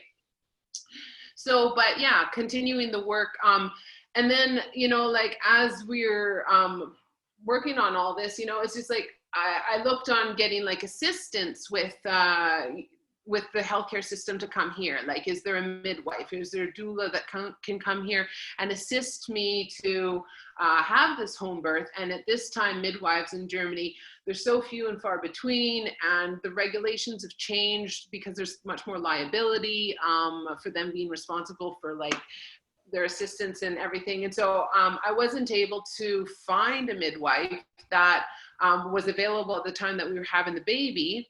And, like that for my husband was a really, really scary thought that we would do this home birth without even any assistance from a medical professional or anything. And so a lot of the work was also building up like the trust and, like inner self-belief, like, we can do this. I know I can do this. I can feel this, and so the self-belief and the self-confidence that we can do this, but also we had a backup plan that, any emergency problems would happen, we could call that local ambulance, right? And, or like drive to the nearest hospital, which is 20 minutes away. But cultivating the belief within ourselves as a couple that we're going to do this together, right? And then my friend Petra, who was here, she was like, this is so interesting, I want to be there. And she'd been through a couple of home births herself, like her own babies, and a car birth, not by choice, but she'd been there and those were the circumstances. So she was like full on board of like being there just to support me. And she was exactly what I needed, what we needed. Right. So, did the work. And then after the course was done in, I think, December, the baby wasn't due for a couple more months. So, we had time to just keep working and keep growing that belief and journaling and And so before I had you go back and talk about your earlier births, you were really talking about how the sexual energy and thinking about how part of choosing a home birth is realizing that, okay, if what gets the baby out is what got the baby in, we need to have privacy. We need to be away from people walking in on us. We need to be at home so that we can actually be sexually intimate as part of the birth experience. Well, so that part, and there was a couple other points that you'd made why we wanted to do the home birth, which was like in our own environment, but then being introduced to our own normal flora rather than hospital flora, and like the lights and the control and the not presence to strangers, all those kinds of things. But so fast forward to birth time, I was this time it was 4 days over. Phoenix was 4 days over, and we'd been intimate like in right up to the very end and stuff like that, and till his birth. And the morning that we that Phoenix came, it was his the contractions were induced by sex, right? So we'd made love that morning, and I had a really, it's still the clitoral orgasm, but they're wonderful for me, and that was the beginning of the contractions, right? But at first they were very mild, but they rolled out in waves to get stronger and stronger. And my husband, Michael, he went to work that day. But it was like shortly after that I called him back. I was like, no, okay, Phoenix is coming tonight, right? Like he's coming sometime today, right? So that to have that privacy and to know that, I didn't have to get, so we had made love, and then I was at home, but to know I didn't have to get ready and go anywhere. It was just like all I had to do was prepare and be present for that moment right there, right where we were, right? It was good. I had my candles, I had my lights, I had my music, I had my birth playlist, it's just like, and it was all how I wanted things. And then as I was feeling contractions getting stronger, well, at first I did some cleaning because, what am I going to do, right? He's coming. But then afterwards, I ran the tub and got in the water and in and out of water as much as I wanted that day. And it was just like, it was so good. And it's just, so the contractions were growing strong. And, I got to say, of course, we had the intent to do this experience, but of course there's a whole lot of fear around, am I going to be able to do this? Am I going to be able to handle the pain? What if something goes wrong? And I was like, whatever's meant to be will be. I knew that, right? And however I will just go with it. And if I know that I need to go to hospital, I know when I need to go to the hospital. I can tell that. I don't need somebody to tell me that, okay, we got to go now. I can feel and I can tell and I can be the authoritative on that decision, right? And the authority of you.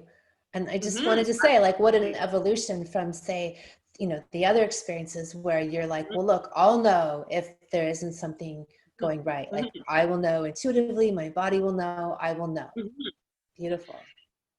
And to really go with that and be so strong on that, because of course, not only is there my own fears, or this little voice, but I journaled about it, right? And I got it out. And that's in my birth affirmations as well. And in the subliminal birthing messages that we did with the waves and everything like that, I really got out the fears. And then there's the fears of my husband, all he's concerned is, is she going to be okay? I believe her. If she says she can do it, she's a strong person, but what if, right? And then there's the other external family. What are you doing? And in Germany, this is unheard of, right? I'll What? tell you Home that. births are unheard of? Well, unassisted to this extent. Right.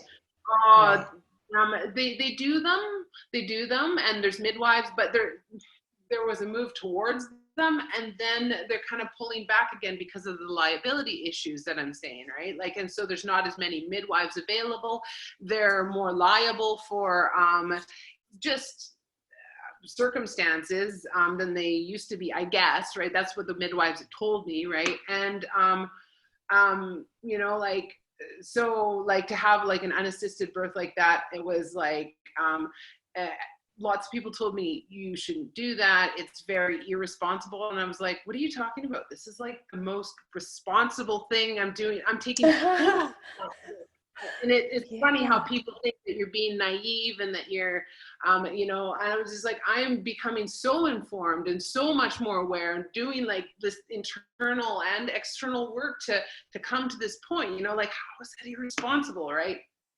But like, so my The way you described yourself, well, the way you described yourself in the first birth sounds actually more naive, right? Like when you're yeah, like, I exactly. don't know what I'm doing. Like these other people are experts. Like I'm just going to listen to them. They know better than me. Like to me, that's more naive than you, as you're saying, be fully informed and researched and grounded and confident in yourself and knowing all there is to know. And then Mhm. also having a really unshakable faith in your own body and self. Mm-hmm.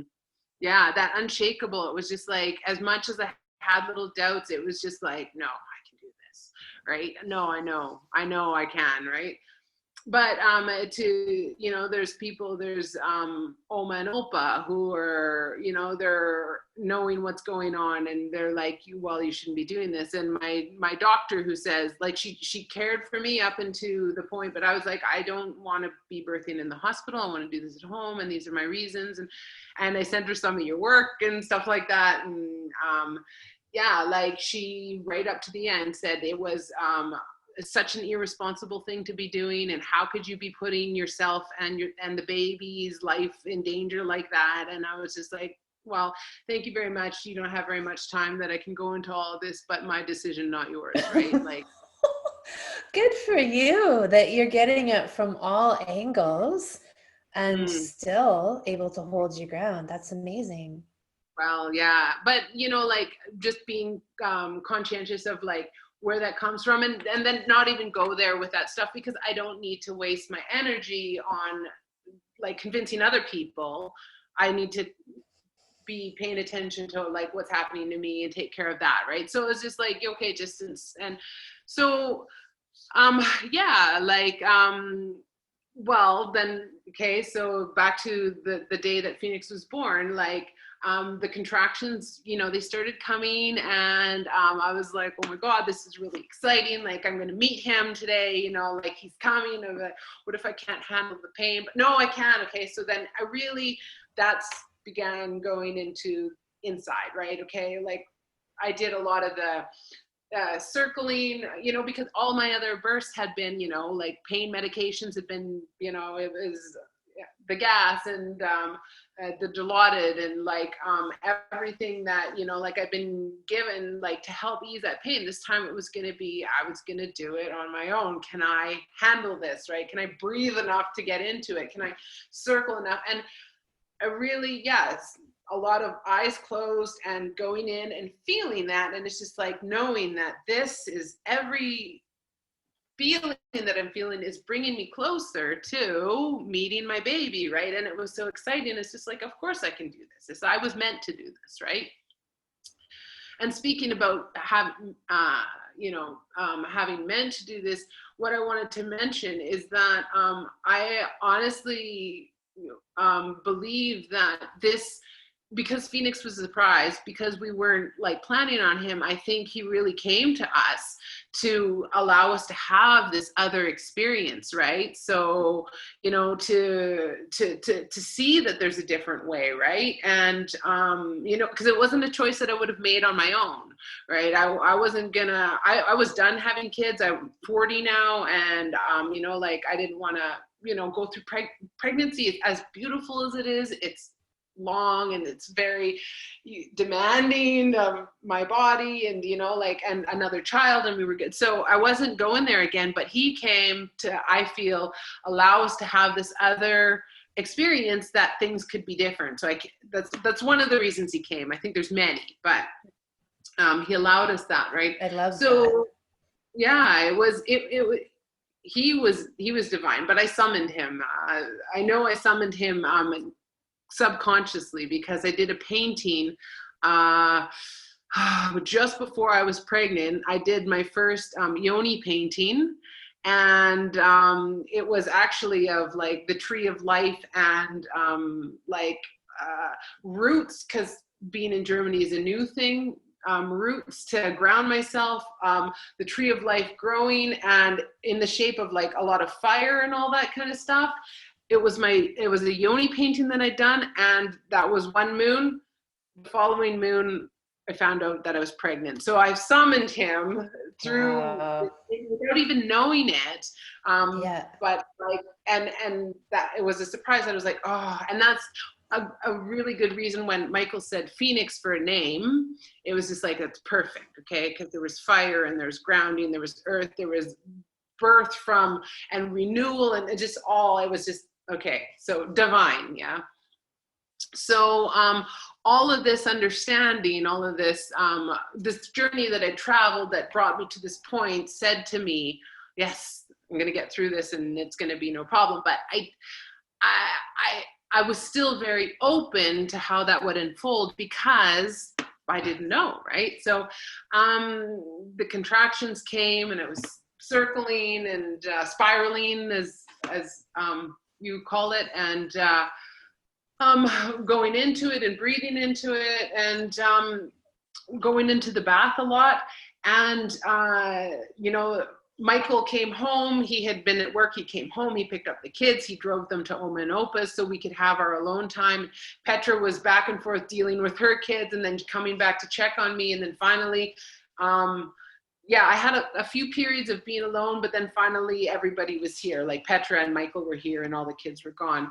And so in and out of the tub, and kind of did my own thing for a long time. And because I was so relaxed and so comfortable with all of everything, it felt like my labor wasn't progressing at all. So hours go by, and I was like, I don't know, am I opening? And I'm like, of course I'm opening, with each contraction I'm opening, but it's just like, I don't see anything, right? I'm trying to feel, and do I feel anything? But my cervix is very far back and stuff, and it's tilted in a posteriorly, so like I couldn't feel anything, and I was like, okay, I just got to trust, I'm getting there. And then Michael got tired, because by this time, it's getting into the night, and he goes and lies down for a little bit of a rest.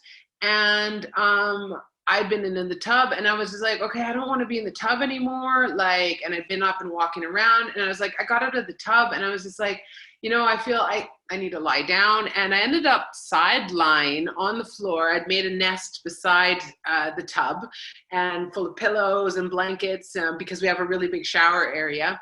I made a nest there, and I ended up lying on my left side and having one leg up on the tub. And all of a sudden, and when I say I wasn't sure if my contractions or if my labor was progressing, my contractions were coming so irregularly. It was 5 minutes, and then it was 1 minute apart, and then it was 30 seconds to the next one, and then it was 2 minutes, and it was just nothing regular. And I was just like, okay, that is what it is, but okay. And then all of a sudden, everything changed. The total transition. And again, I got that feeling, oh my God, I don't know if I can go through with this. Because also I was very tired, because I'd been up and excited all day long and stuff. And my body was just getting, weary. Right. And I was like, can I do this? Can I handle this? And I had, the urge to push, or what was it? Well, I can't remember. What do you call it when,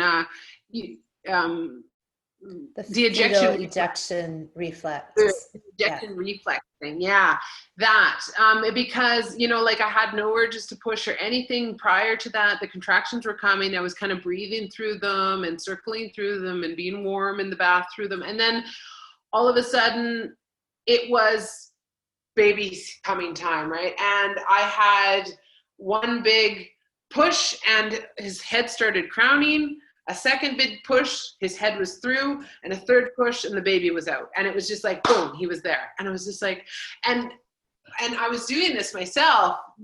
Petra was there. She had her helping like hold my leg up just so that I could have the space that I needed to, open.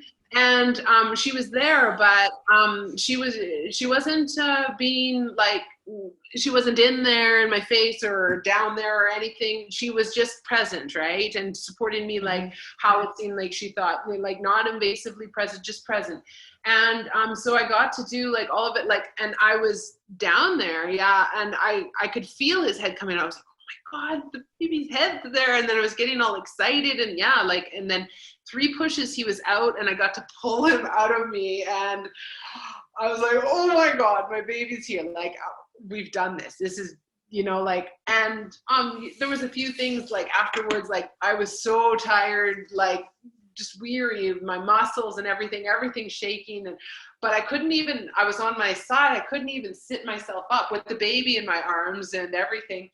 And she had to help me to sit up, and his cord was wrapped around his neck, and I was like, okay, but he was still attached, and so I just unwound it. It wasn't tight or anything like that, it was just, which is common, right? Like this, I forget what the stats are, but they're really high of the cord wrapping, which is just like you're saying, very loose. Typically, most of the time, it's not a cause for concern or intervention. Exactly. It just is what it is. Yeah.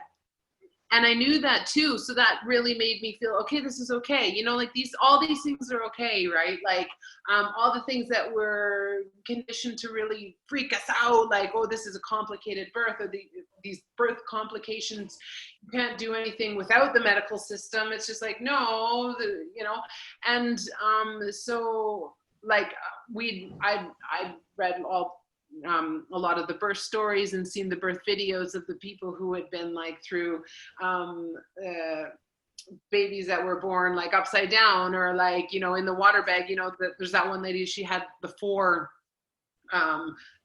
totally different births, and they were all like really, one on the toilet and then one upside down and then one in the water bag, and like they were all so different, but like yeah, or twins or whatever, just complicated births. And it was just like, well, if they can all go through this, like that really helped to see that these things that are so scary sounding are actually quite normal, or can be normal, and we can get through them too, right? Like we don't need, like we need to believe in ourselves to get through them. We don't always need the medical intervention and the knife, right? Like to fix the problems, right?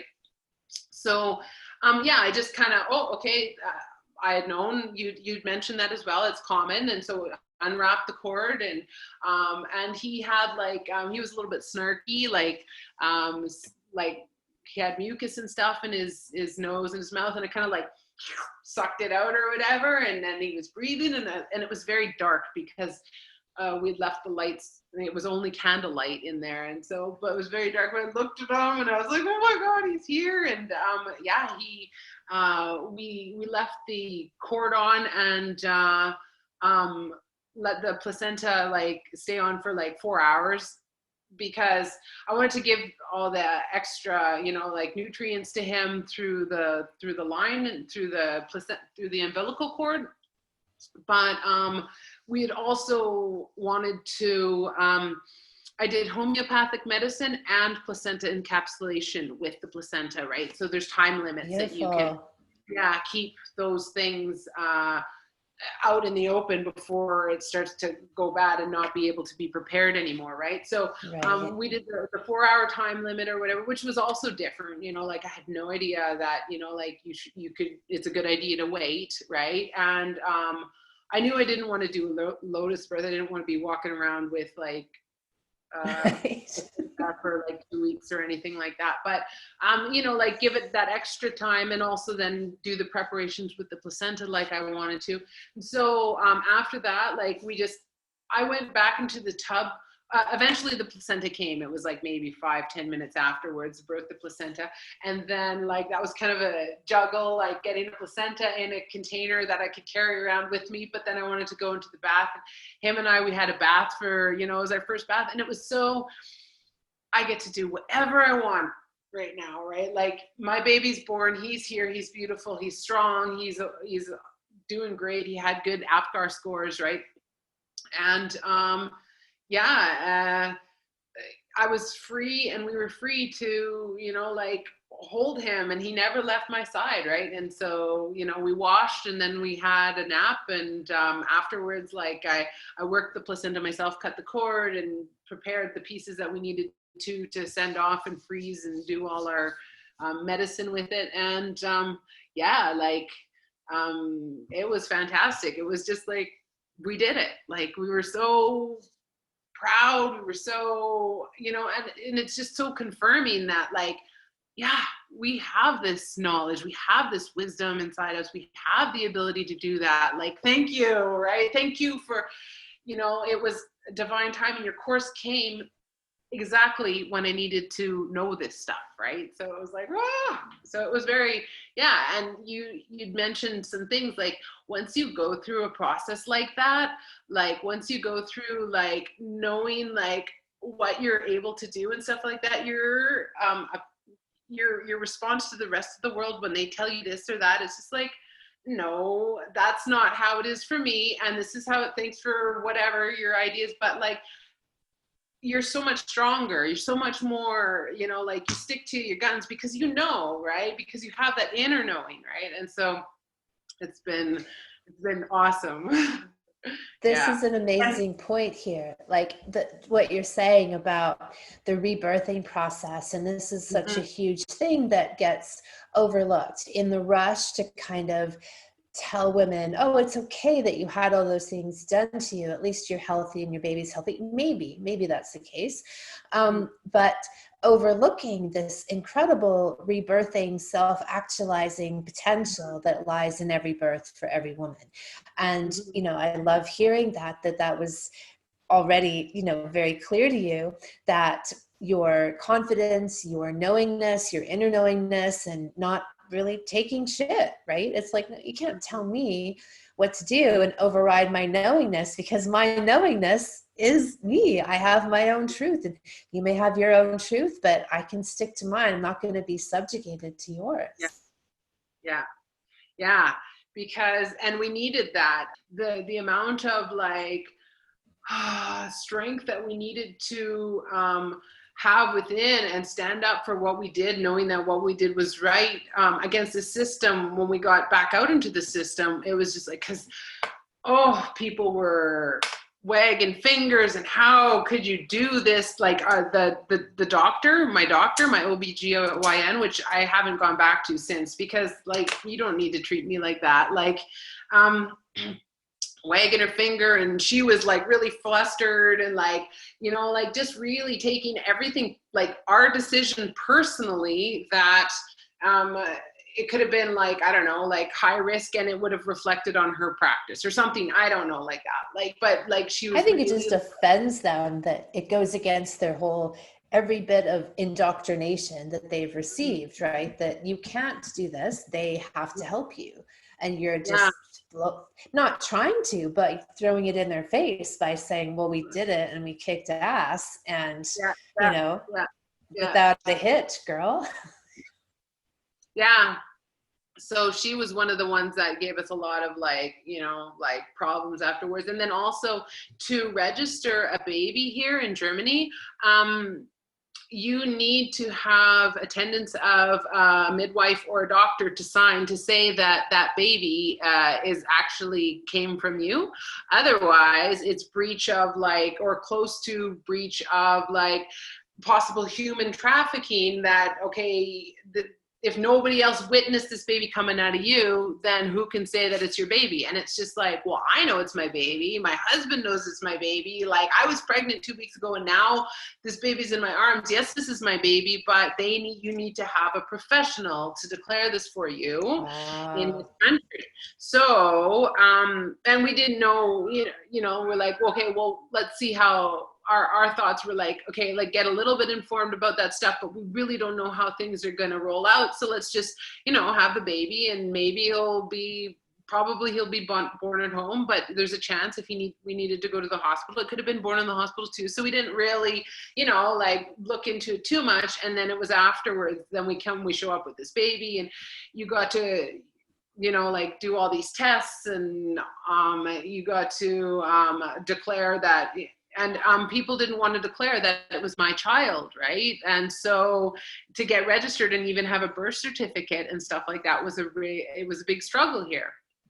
So, like Michael and I had to really come together, and people were like, well, why didn't you just birth in the hospital? And we're like, well, because we wanted to do this at home. Well, why didn't you have a doctor? Well, there wasn't anybody available, and that wasn't going to change my decision for wanting to do this at home, Well, what if something happened? Well, if something happened, then we would have done A, B, C, or D, right? But that's, so to find that inner strength again afterwards was really, like we did the right thing for us. And, there's no more discussing about that, right? Like, yeah, so I think that this is another key. Yeah. And I think that this is another key thing that people don't realize is a positive outcome of having an empowered birth, is that it bonds you, even though your partner happened to not be in the space, but he supported the entire, well, he was adjunct, I guess, but supported. This was a collective endeavor with you guys. And then the bonding that creates between the two of you, and as you're saying, like the strength and the confidence to then go out into the world. I mean, you had a particularly unique circumstance where you had to prove that it was your baby, or just deal with people's reactions to your decision. But overall, I would say as parents, where most people have the experience of having a disenfranchised, disempowered, even violent birth. And I think that then that trauma bonds or, dissociates the couple from that experience, although they don't really know why. They can't articulate it. They just buy into the story that, oh, it's normal. After you have children, you kind of grow apart or don't have that much sex, and they can placate themselves with that, versus the couple who actually pivots off of that experience to become a stronger couple, makes them a more solid parenting unit. They're more alive afterward. Like in my vision, that's what an empowered birth does, versus a disempowered birth actually does. It creates a chasm between a couple. Yeah. No, since we started, like since this birth and since we started your courses, like, yeah, it is, yeah, definitely bonded us, strengthened us together. And, like the continuum with the whole schooling thing, right? Like, definitely, Germany's a very strict system for schooling, and attendance is mandatory. Like, you are not allowed to homeschool. You're not allowed to have your kids home for like maybe more than a day or so without a doctor's note. There's no discretion. Like, you must attend school. Otherwise, the police can come and not only like force a child to go back to school, but involve the social system to the point where people are threatened to have the children taken away if you want to, like, let's say, I don't know, go on vacation 2 weeks early and travel somewhere and take that time off and do your own schooling. Like, it's absolutely, so there's a whole different schooling system here, which, like, I'm all about, when we were younger, we traveled down to Mexico for a couple months at a time, my dad and my brother and I, and he brought our schoolwork with us, and we did that, all that kind of stuff on the road. So we really, like, got a benefit of like traveling and having schooling in different ways, seeing that, it's possible to do homeschooling. And I really want to do that with our kids, who knows, maybe we'll go to Indonesia because my mom is Indonesian. So I know all your stories about Bali. Oh, So, like maybe we want to go to Indonesia for a year or something, but like have the freedom to do that and to be on board. Cause like, that's the next step in this. In case that the babies are born, they're growing up. Now they join the school system for the next 18 years. We're in the system, like we need to be, Michael and I need to be strong and together on our decisions about like what we believe is right or wrong for our children to go against that if we need to, if we want to, right? And so, that relationship building and for the well-being, like not only for ourselves, but for our children and us as a family unit is just, it's so powerful. It's so important. It's so like, we need to have this good foundation to propel our family into like the world, right? And so, yeah, it's just all been really good stuff that we needed to go through and experience and come to realize that we had, like this stuff within as well. So you had this invincible attitude throughout, and this is despite you didn't even talk about the fact that you would be classed as a VBAC, right? So wanting to have a vaginal birth after cesarean, and you were whatever. I mean, I'm still going to do it. I'll do it at home. Yeah.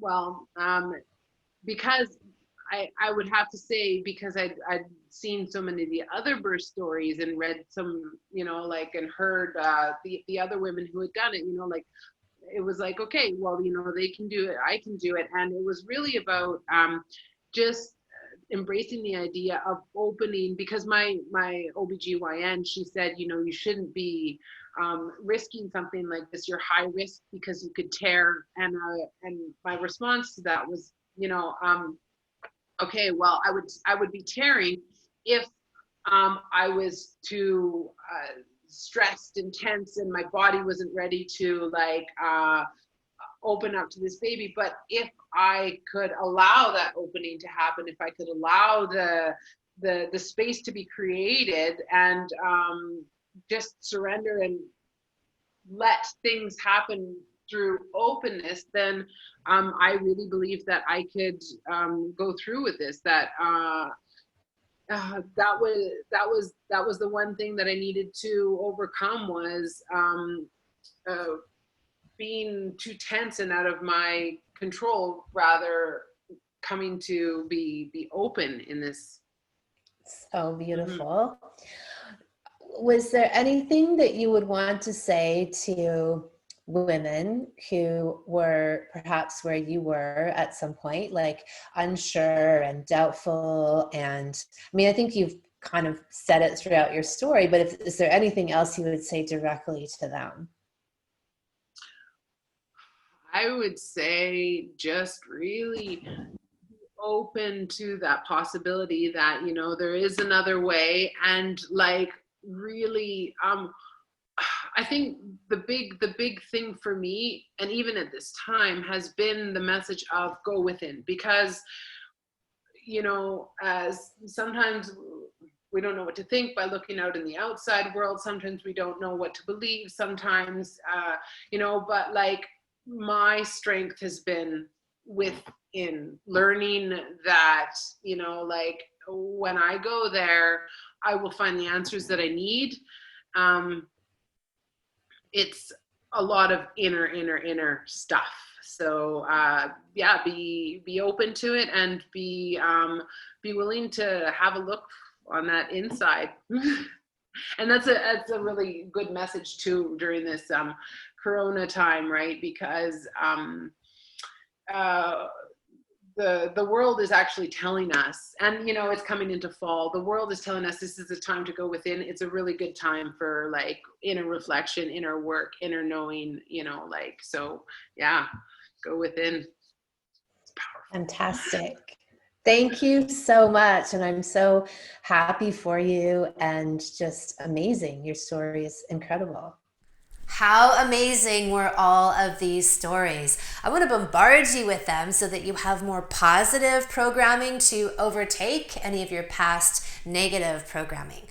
I love that each of these women took the reins on her own birth, which is a metaphor for her life. And each of them, in so doing, came out of the experience stronger, wilder, wiser, and more grounded in her inner knowing and appreciation of herself, with the knowledge that she can do anything.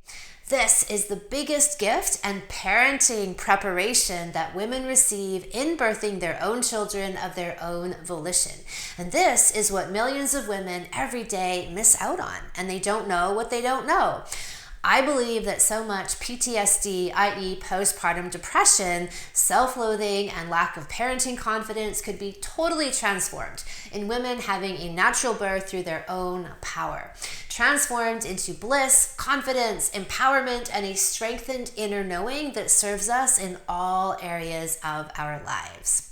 This is why I created the Sexy Mama Salon. I want to help you shed whatever conditioning and fear and programming that have been superimposed on top of your innate wisdom and the intuition and the genetic intelligence that we all have, and that can guide you fearlessly and confidently through the entire process. You heard the levels of confidence that these women had in themselves. You heard it in their voices and through their actions, and how they dealt with every possible obstacle that was in their way. They knew they could do this, and so can you. The Sexy Mama Salon is open now and just started yesterday. You can sign up for the salon via the link below this video. You can also find it at kimanami.com. Look under Sexual Savant Salons and then click on Sexy Mama. Thank you so much for listening. If you haven't already, subscribe and also leave a review. And send someone else the gift of a healthy libido and an off-the-charts love life by sharing this episode with them. We'll be back next week, and in the meantime, many happy orgasms.